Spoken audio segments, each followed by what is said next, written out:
Welcome to the #1 cookbook podcast, Cookery by the Book, with Susie Chase.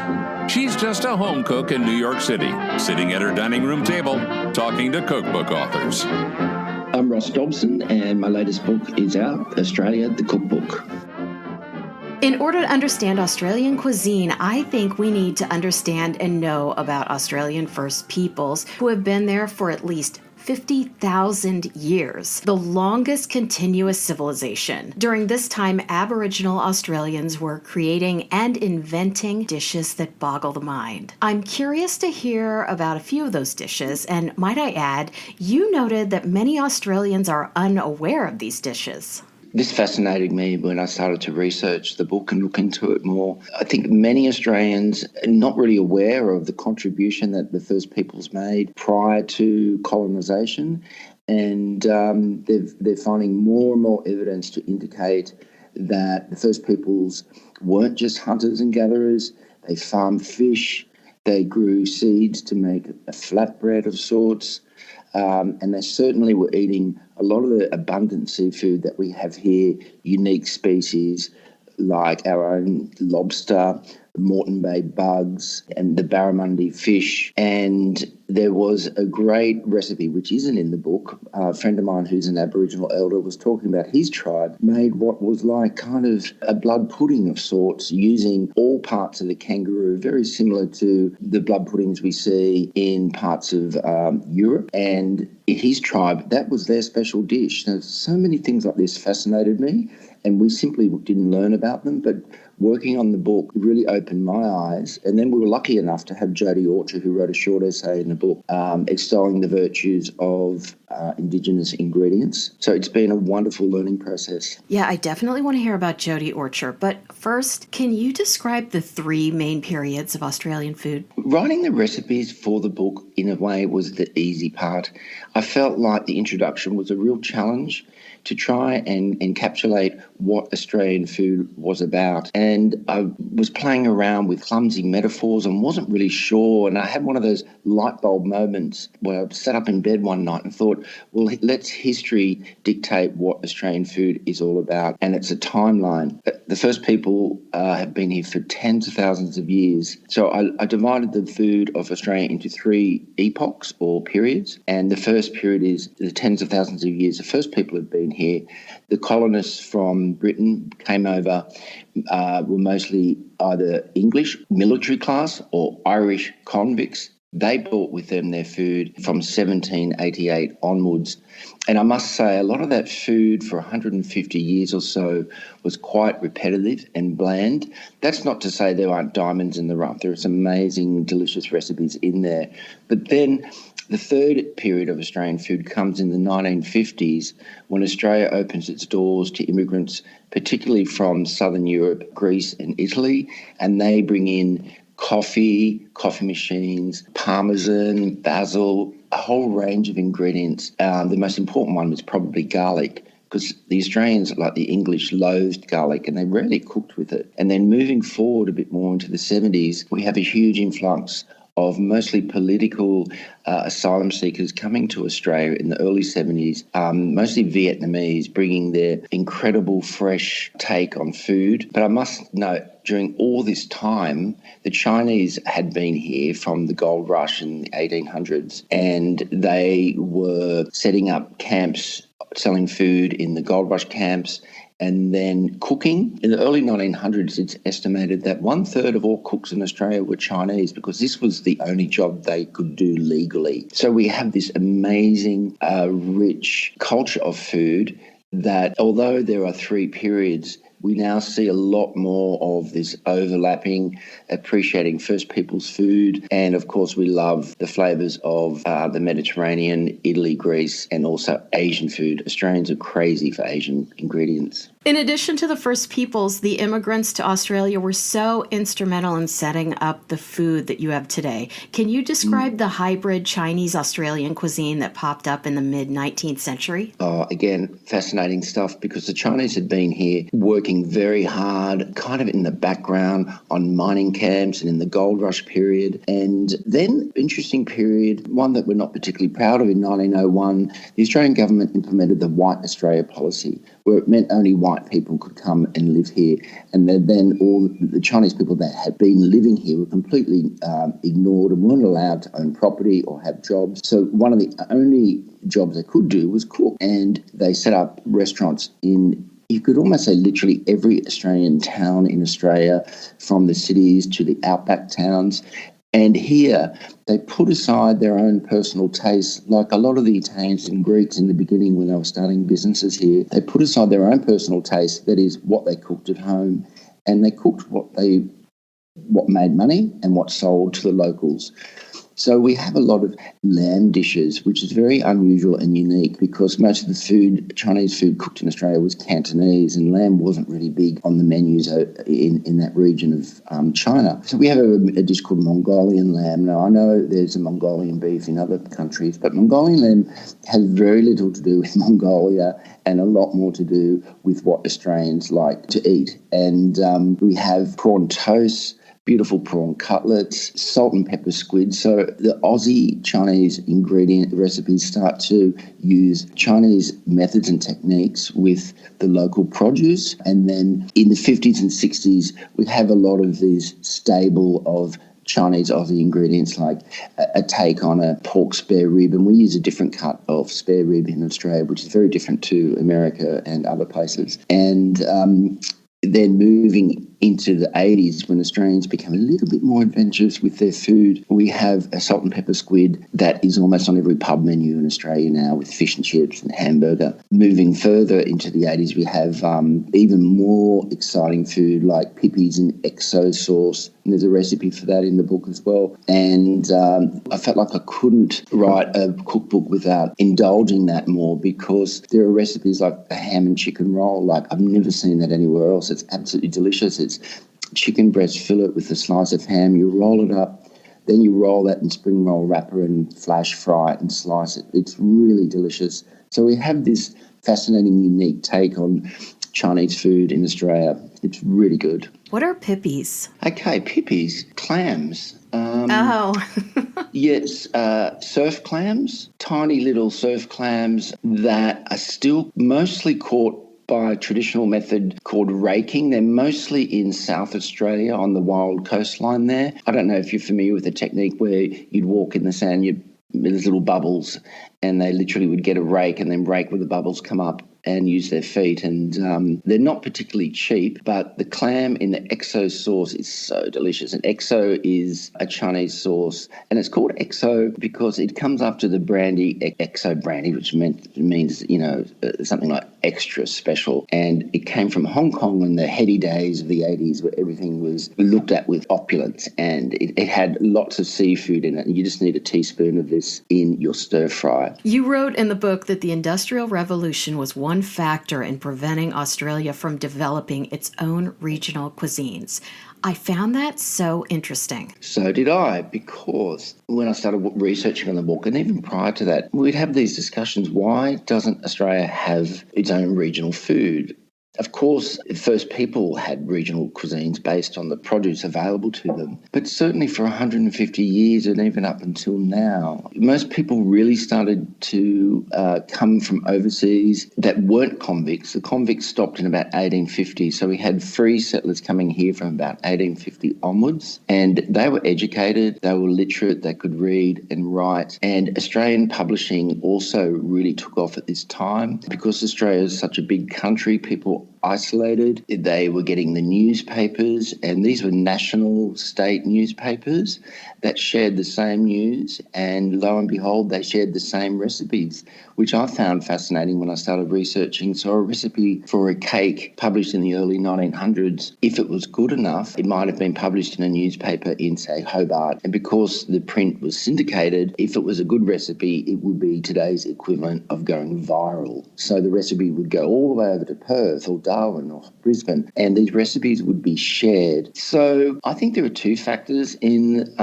the thing about the Industrial Revolution. It was communication, and I think we have to think also where we have these countries that have a strong history in regional cuisine. I'm thinking Europe. You might have a village in Italy where someone might put ricotta in their pasta, and down the road it would be heresy to do so, because these villages were very isolated often, and they often had their own dialects as well. But in Australia, because we were really populated after the Industrial Revolution, there was this national communication, if you will, and also food production comes into play as well as refrigerated food. Canning of food is very important. So ingredients could be shared across the country. So it didn't just limit it to one region. And I hope that explains it a bit further for you, Susie. How did you determine if a recipe was worthy of inclusion in this cookbook? Well, I was fortunate enough to be given the opportunity to work on the project. And the first thing I thought was I just have to put my ego aside. I mean, I've had several food businesses where I've certainly cooked a whole bunch of different, I think, things that are really interesting and tasty, but they didn't belong in the book because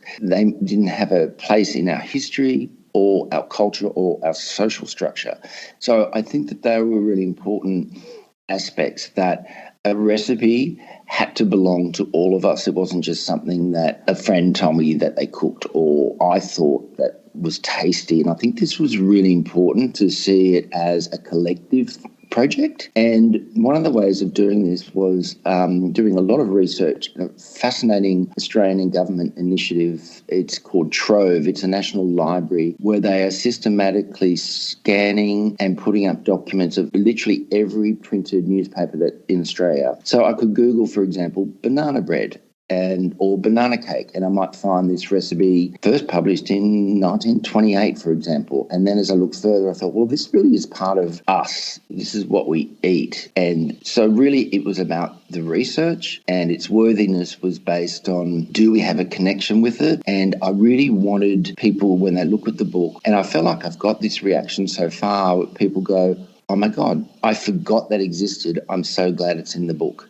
So that makes me very happy. Like their grandmother used to make it and they forgot about it? What did they mean when they said they forgot it existed? Yeah, well, it's like, when I first started looking at the book and, I was researching and talking to a whole bunch of people, the obvious Australian recipes were pavlova, Leamington, meat pie. But then as I delved a bit further, people might ring me a few days later, friends, and go, my Auntie Joan made a cake. It was called ginger fluff. And I said, I've never heard of it. So I then go to the research and look at the history, and lo and behold, there is a whole bunch of recipes for something called ginger fluff. Another really good example is a cake called peach blossom cake. This was really popular from about 1900 to 1950 or 60. And it wasn't until maybe 8 years ago, and I'm sure you're familiar with the cooking competitions and Celebrity Chef, etc., that now are on television. It wasn't until they had a guest chef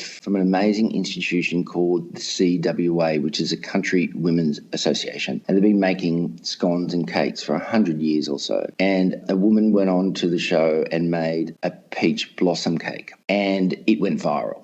People were like, where's this been? And they loved it. It's a very easy cake. It's beautiful to look at. There are other recipes like cream buns and finger buns and matchsticks. And a finger bun is like a really soft yeasted bun. It's oval shaped, not very big, and it's got some currants and some sultanas in there. And it generally has a really soft pink icing with a sprinkling of desiccated coconut. And when I put that in the book, and people were saying, oh my God, we ate that in the 70s and 80s. But then it's had this huge resurgence. I'm not sure if you're familiar with the term hipsters. We do have them here too, Susie, which fascinates me. They've got bakeries popping up all over in the city. Yeah. And the hipsters have now discovered the finger bun, and they're making it their own. And I actually just the other week was in one of the local newspapers talking about my classic recipe, and they had a few young dudes cooking finger buns and reinventing them, which is fabulous. So we're really holding on to our food history, and it's incredible that people have just taken so warmly to these recipes that have reignited an interest in baking as well. It's really lovely. Speaking of history, the essay on Indigenous food written by Jody Orcher at the beginning of the book sheds light on the fascinating and ancient culinary techniques that went largely ignored for years and years. Can you talk a little bit about Jody and her tips for demonstrating respect for the cultural integrity of Australian Aboriginal people? When we first started working on the book, we thought it was imperative to engage an Aboriginal Australian to write and contribute to the book. Jody Orcher is fascinating and genuine and generous, and she sheds light, and her knowledge on the ingredients is so worthy. And I must say, my scope of knowledge of the First Peoples food, I would say, like many of my generation, went unignored, or, I think it went to go a bit deeper into the whole psyche of when Australia was colonised. The British assumed that, it had never been colonised before and it was theirs. So I was very much part of that generation, and my parents and grandparents, we weren't enlightened. And I think it's time to open our eyes, and certainly Jody helps us do that with a beautiful essay and a glossary of some of the fascinating ingredients that showcase the wonderful cuisine of Indigenous people. Bush foods were often considered to be inferior by colonists. Is that changing? Are they making a comeback in restaurants? Are the hipsters onto it? People, I would say on the most part, of getting much more adventurous about Aboriginal Indigenous ingredients, and many of these now can be bought online, because a lot of the ingredients like the lemon myrtle and the peppers can be bought because they dry very well. And a few people from overseas have asked me if they can get the ingredients, and I certainly know there's a lot of websites where you can get them and have them shipped to you. But the other thing too with the book was, I think when we think of Australian Aboriginal food, in terms of protein, we automatically go straight to the kangaroo, which is a meat very high in protein, and you can buy that in the supermarket. But the other meats are still very much a niche. It's very difficult to get them. But in looking at this, I realised that we often overlook the native seafood that we eat. Mussels, I mentioned Balmain bugs before, or Moreton Bay bugs. And pippies? And pippies, of course, clams and pippies. And we have our lobsters here, which aren't really lobsters. They're called a spiny lobster. They don't have the claw on the front. They just got a spiny thing. And we have yabbies. I think yabbies are really delicious. They're a freshwater crayfish. All these ingredients are available at the fish market and even the supermarket. And there's a bit of a stereotype that Aussies eat emu and koala and kangaroo, and, that simply isn't the case. And I hope this book does something to throw off the shackles of those stereotypes. I hope so too, because I was on an interview on the BBC last week, and he said, "What's your next cookbook coming up?" And I said, "I'm interviewing Ross Dobson, who has Australia the Cookbook." And he's like, "Yep.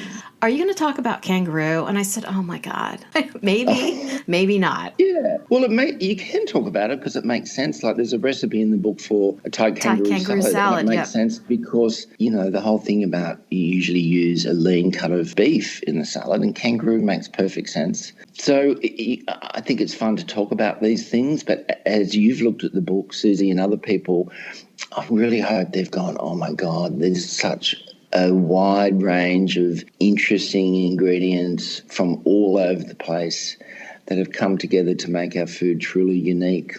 I'm curious to hear about the section at the end of the cookbook on guest chefs. At the end of the book, we have these wonderful additions from some incredibly talented, enthusiastic chefs that have contributed recipes that you would say people at the other end of the cooking spectrum with a high degree of knowledge and skill would attempt at home. But what they're there to do is to showcase, I think, the talent of chefs in Australia, and also their talent in using local and Indigenous ingredients, and really showcasing Australian food on the world stage. Mark Olive has got this great recipe for, it's simple, it's a real fusion. Mark is Indigenous Australian, and he's using chicken thigh with Spanish sherry and a native pepper. So that's a really good example of kind of, if you will, high-end Aussie cuisine. The other day I made damper, which is apparently super trendy these days. It's on page 242. Can you describe this? Damper was really probably came from the influence of the Irish convicts, where soda bread had always been, a loved, simple, throw-together bread. And then in Australia, we have a lot of itinerant workers, jackaroos going from farm to farm finding work, and they'd have a backpack or, a swag bag, and it carry as few things as they could, and they'd have to make food. And they would have billy tea, which was a can over a fire. They'd sweeten it with golden syrup, which is also called Cocky's Joy. Of course, the swagmen were also known as cockies, so it was their sweetener. And this was also used on damper, which was pretty much just 2 or 3 ingredients: self-raising flour, baking powder, and some water or maybe some milk. So it was very, very simple. And it too would be cooked in a Dutch oven and just put on the fire with a lid on it. It's lovely fresh. It's a bread that's meant to be eaten fresh. It's not a yeasted bread, so it doesn't toast that well the next day, but it's delicious fresh. And I make it in the cafe and serve it with soups. It's really yummy. So I read in the book that Aboriginal Australians make a similar style from seeds. Have you ever tried that? No, I haven't. And this all came about 3 years ago. Bruce Pascoe wrote a book called Dark Emus, really starting to explore the notion that, and the evidence is there to support it, that Aboriginals were making a flatbread. I haven't tried it. I would love to. So maybe that could be my project. Yeah. try and find a shop that supplies the seeds or the flour and make a flatbread with it. And I'll let you know how it goes if I do, but I'm very keen to do that. Tomorrow I'm making a classic Lamington, which I had never heard of. It's on page 310. Can you describe this and talk a little bit about how it got its name? There is a story that there was a Lord Lamington from England, like a lot of early colonists, and he was in Brisbane. And the story goes he had some chefs that had made a cake. They dropped the cake by accident into a bowl of chocolate icing, and they didn't want to waste it, so they then took the bits of cake out and rolled them in coconut. Not sure if this is true, but it's such a unique cake, it could probably only be invented by accident. So there's so many different recipes for a Lamington. I found that, and it's a good tip for you, Susie, if you make the sponge the day before, you can just cover it and let it sit overnight. It's much better to have a Lamington that is not fresh, and you dip it into chocolate icing and then roll it in coconut. They're so good, and I've been making them here at my cafe, mini versions, so they're only about an inch square, and I tell you what, they're delicious as well, but they're a bit fiddly to make. So if you're starting it for the first time, I'd probably do the bigger ones. So Australians have a way with words like brekkie, breakfast. You celebrate Chrissy. You shorten more words than any other English speakers. What are your go-to words? Well, I occasionally like to have a beer, and we drink it out of a glass here called a schooner, so I call that a scooey. It sounds absolutely ridiculous, doesn't it? But they know what you're talking about? People would. The bartender? It said, can I have 2 scooies of new? New is the brand of beer. They would know exactly. It sounds like another language. It does. But we're funny. Even, the unique Australian coffee, flat white, people will call it a flatty. Now, it's a very odd language. Australians are known for shortening more words, but then if it's too short, they'll make it longer. It doesn't make any sense. Please don't ask me to explain it. We're going to move on to my segment called Last Night's Dinner, where I ask you what you had last night for dinner. I rediscovered the American version of this book, America. And I've been making some great chilies, like as in you call them chili, like, chili con carne and things like that. But last night I made beef stroganoff, and that's what I had for dinner. It's not Australian, I'm sorry to disappoint you. No, I love that though, but it's cold where you are, right? Yes, it is. Perfect. And I would never eat that stuff. And it's just too hot here. And it's getting down to like 3 or 4 degrees at night, which isn't cold by your standards. But I've been making, in the American cookbook, there's 2 versions of stroganoff. There's the American stroganoff, which uses ground beef. Personally, I thought this sounded a bit odd, the flavours and textures. But I then went for the other one in the cookbook, which uses a chuck steak or blade steak. And you slow cook that and serve it with buttered noodles. Oh, my God, it's very good. And let's face it, anything with sour cream, I'm in. You'll have to make that a fad in Australia, and you can call it strogie. It's my recipe for strogie. They might even call it stroggy. To confuse it even more, it'd be called stroggy. Isn't that terrible? It just turns into something very unappetizing. Where can we find you on the web and social media? Instagram, Ross Dobson Food. And I also have a great little cafe here. It's Cafe Royce, Royce. And you'll see so many lovely food pics and mood pics of the cafe. And if you go to my Ross Dobson Food Insta, when I was working on the book 3 years ago and testing, I took so many food pictures. I'm very pleased that I did because it was a good memory thing, and the food does look really good. So I'm very pleased with that. So do check it out.